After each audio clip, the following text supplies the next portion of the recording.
Hi there and welcome to my second video. In the first video I introduced my character and talked about my plans for a character library on the Unity Asset Store. In this video I'm going to go a little bit more in depth into the character controller, and in particular I'm going to talk about jumping. So this is my character and there are two default jumps. There's the walking jump and there's the running jump. Now the walking jump tends to have more height, whereas the running jump tends to cover more distance.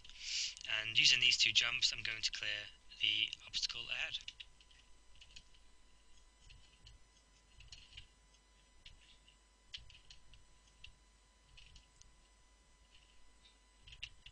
And there we go.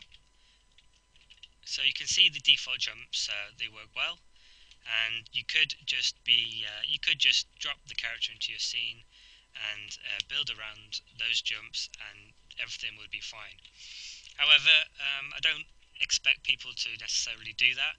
I understand that people might want to take this character and put it into multiple different situations, and they may just have different ideas of what they want their game to be. For example, a developer may wish the character to be small and the environment to be quite large in comparison. So if you look at this, oh dear, if you look at this obstacle here, you can see it's much larger. And if we're going to use the default jumps, you can see we've got no chance of getting up. However, all the jumps in this controller are driven off code rather than animation, so we can change a few settings and we should be able to clear these jumps.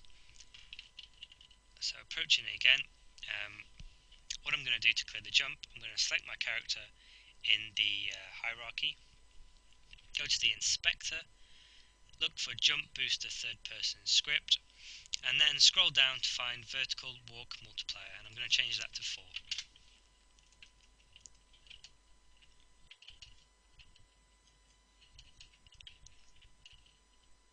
And there we go, we've cleared a much taller height, and everything else is the same distance, so I can get to the top. Now, the multiplier there's a multiplier for the vertical walk, and there's a multiplier for the vertical run. So that's the vertical run multiplier.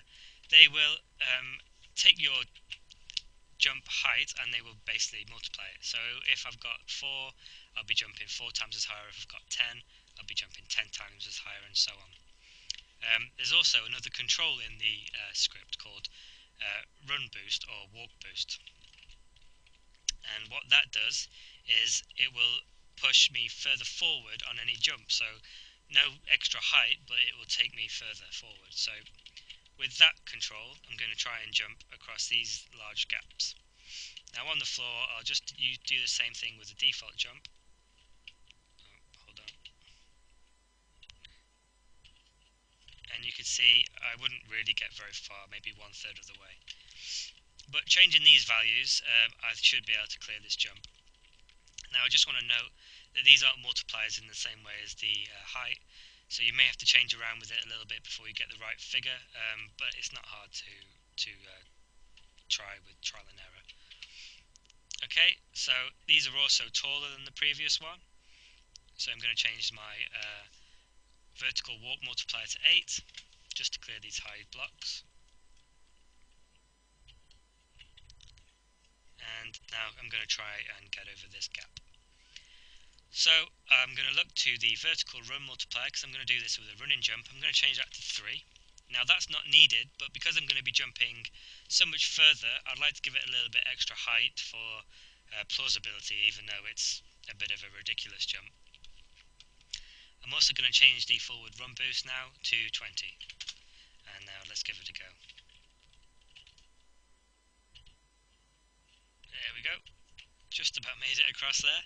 You can see I've jumped a much further distance. I'll try and just zoom out and do the same thing from the side.